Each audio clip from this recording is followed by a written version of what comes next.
Hi, my name is Lorraine, and I wanted to talk to you a little bit about my flower arrangements.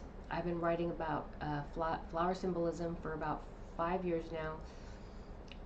It's just a routine, a practice I got into, and I just started sharing that information because what I realized is that there was a message for me in every arrangement I did. And there was not only a message for me, there was also a global message. So I started sharing those messages. And so I was intuitively drawn to these flowers. This is pink hydrangea, blue delphinus, and this is called Dusty Miller. And when I got the flowers home and I was arranging them, I noticed that um, the the delphinus was not looking that great. I noticed that the hydrangea had some brown on the petals, and the Dusty Miller there were some issues with the leaves. Um, and I was like, why would I be so drawn to buy flowers that are past their peak? And so when I was picking them out, the pink and the blue made me think of my kids. When they were toddlers, it had me reminiscing about how much I missed those toddler years because they are just so funny. Kids are so funny.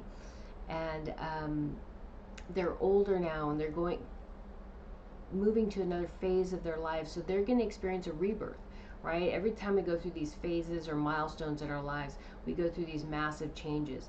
And so that was the message for me is they've harvested their youth and they're moving into their young adulthood.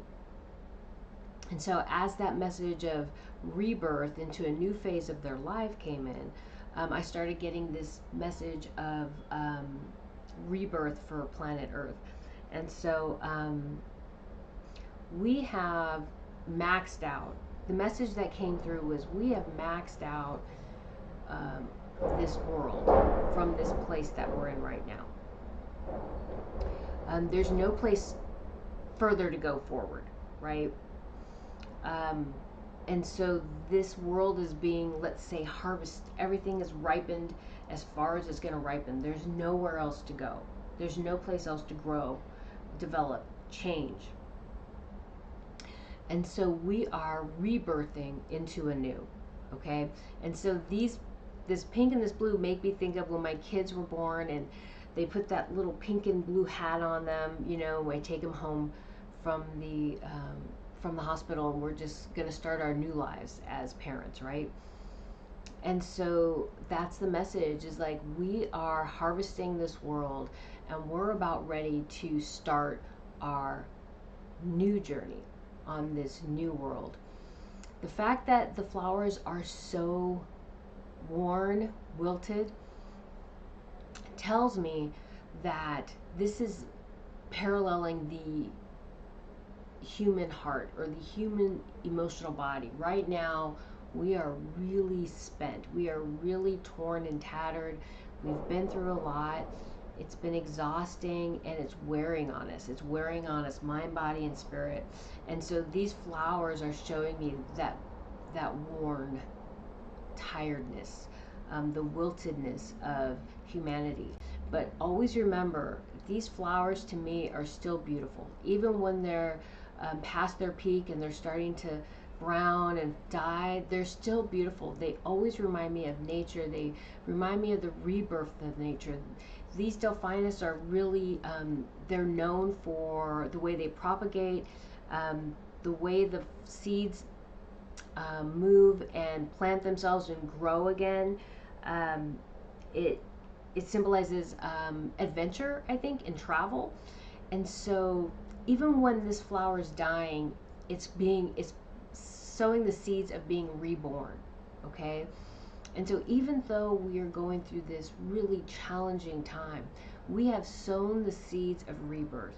Okay, we have sown those seeds of rebirth. We are going to be experiencing a beautiful world. It's just a matter of time.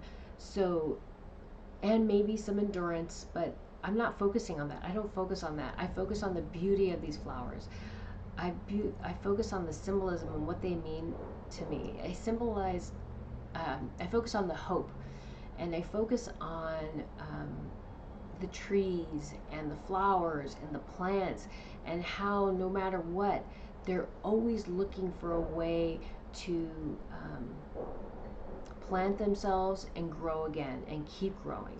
Okay, and then I don't want to go off because there's all this other information coming in right now, but I'm just going to say um, that's the message of these flowers for me, is that as torn and tattered as we may feel, there is a beautiful rebirth coming, and it's just a matter of time. Okay, I have some articles or websites I'm going to put in the description that you can go to if you want to look up common symbolism for these flowers and plants. But otherwise, that's it. All right, thank you.